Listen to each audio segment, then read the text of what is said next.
Muitas pessoas hoje não entendem a condição de uma mulher estéril ou infértil.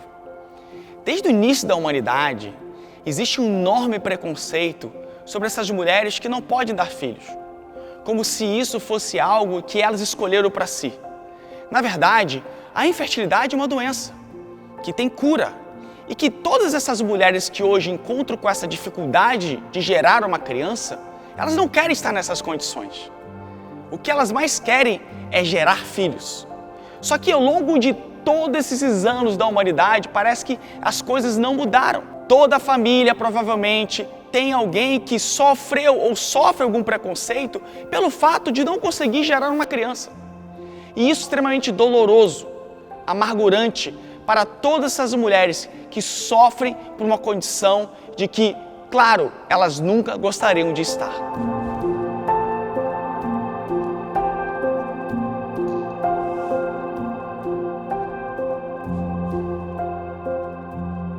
Para muitas mulheres, o tentar engravidar pode ser muito rápido, ou pode ser um tempo moderado, ou pode durar anos, anos e mais anos. Inúmeras idas em clínicas de infertilidade, médicos, tratamentos, injeções, uma montanha-russa de emoções que pode mudar de uma hora para outra. Talvez você esteja grávida, mas você aborta, ou você sofre um trauma tremendo quando existe a perda de um filho. Toda mulher que hoje tenta engravidar é denominada de tentante. Ser tentante é aquela que procura conseguir ou tem uma grande vontade. E que vontade é essa? Engravidar. Pois é, o desejo de toda tentante é um dia conseguir engravidar.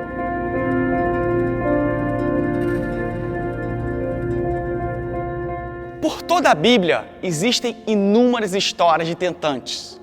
Nós já vimos aqui a história de Sara, de Rebeca, e hoje nós vamos falar de alguém que é bastante conhecido nesse meio, Ana.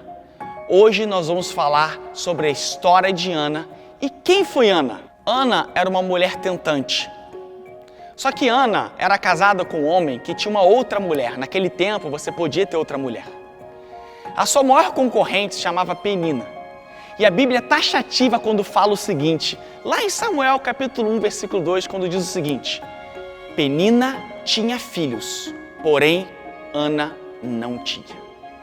Todos os anos, Ana, seu esposo e a outra mulher do seu esposo subiam ao templo de Deus para adorá-lo, para dar ofertas a Deus por perdão de pecados e também por ações de graças. A Bíblia fala que o seu marido, que se chamava Eucana, dava ofertas por Penina e todos os seus filhos. Porém, para Ana ele dava algo mais especial, justamente pela condição de Ana de não ter filhos. E todos os anos, por causa dessa condição de não ter filhos, Penina, sua maior rival, sua concorrente, uma pessoa que convivia com ela diariamente, irritava e provocava a Ana pelo fato de simplesmente ela não ter filhos. Todos os anos, Ana chorava amargamente pela sua condição de não ter filhos. Eu fico imaginando hoje exatamente essa cena de milhares de Anas entrando nas igrejas, dos templos e pedindo a Deus um milagre, chorando nessa mesma condição e clamando a Deus: Deus, por favor, conceda-me um filho, é tudo que eu peço.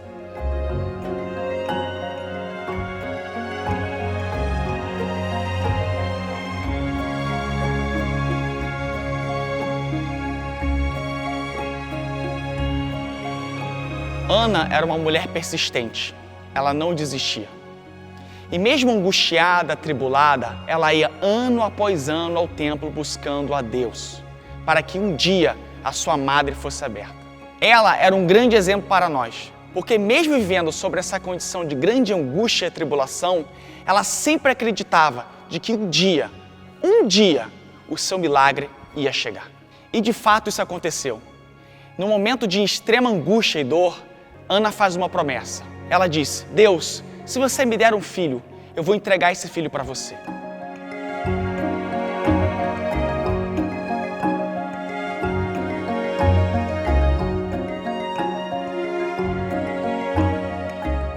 Naquele momento, em que Ana estava orando e balbuciando, o sacerdote olha para Ana e diz: mulher, você está aí falando sozinha, embriagada, a essa hora no templo?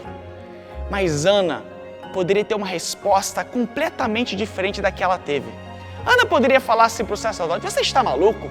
Você é um homem de Deus me criticando aqui, achando que eu estou bêbada? Pelo contrário, o caráter de Ana se revela naquele momento.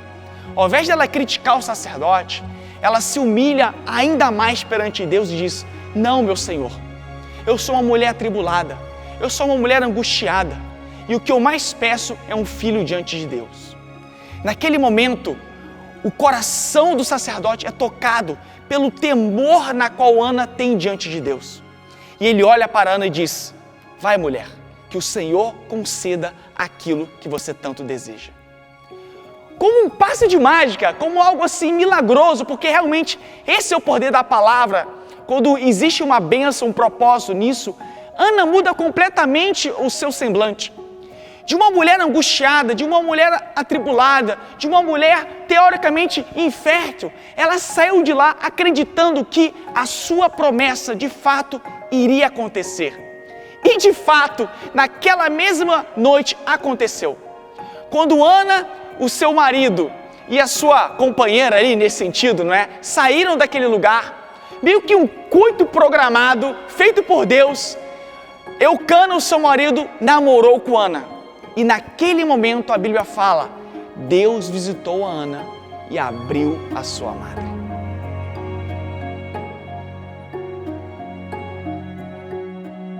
Depois de desmamado, Samuel, filho de Ana, foi finalmente entregue ao templo, ao sumo sacerdote, para servir a casa de Deus por toda a sua vida. E a gente fica pensando: então é uma troca, não é verdade? Eu faço uma promessa para Deus, Ele cumpre a dele, eu cumpro a minha, e aí beleza. Não, na verdade não é assim que Deus age. A palavra fala que mais tarde Ana foi abençoada com mais 3 filhos e 2 filhas. A questão aqui não é uma troca, é na verdade o coração de Ana. Um coração desesperado, um coração que queria algo tão grande que prometeu a sua própria promessa para Deus a fim de conseguir realizar o seu sonho. Hoje eu vejo isso muito acontecer no consultório. Eu vejo mulheres com tanta dificuldade de engravidar que depois que engravidam o primeiro filho, a sua madre é aberta. E assim outros filhos vêm de uma maneira espontânea e rapidamente de algo que a gente não tem como explicar. Mas para mim é justamente essa graça de Deus, o milagre acontecendo, não uma questão de troca, mas Deus mesmo querendo nos abençoar, vendo a nossa condição, vendo o nosso caráter, vendo a nossa mente, vendo o nosso coração.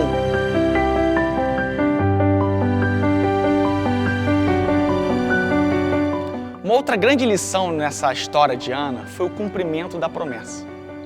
Ana fez uma promessa e cumpriu a sua promessa. Hoje, às vezes, nós somos tão fáceis de fazer uma promessa, mas tão difíceis de cumprir essa promessa. O filho de Ana, Samuel, foi um homem extremamente usado por Deus, um profeta, um juiz. E essa história a gente vai contar no outro capítulo. Porém, hoje, você pode ter o seu filho aí como uma promessa de Deus. E eu tenho certeza que ele vai ser um grande homem de Deus também usado nessa terra. Ou você ainda não está nesse cumprimento da promessa.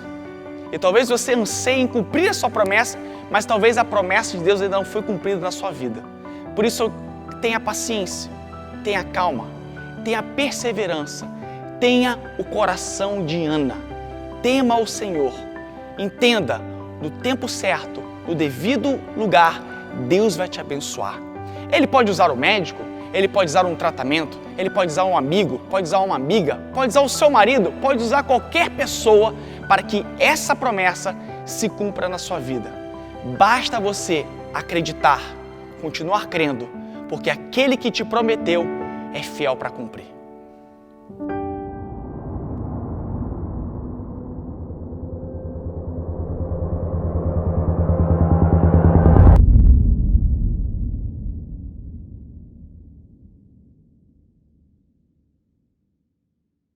Lembre-se de que Deus te chamou para uma grande obra e esse sonho que Ele colocou em você, ninguém pode tirar.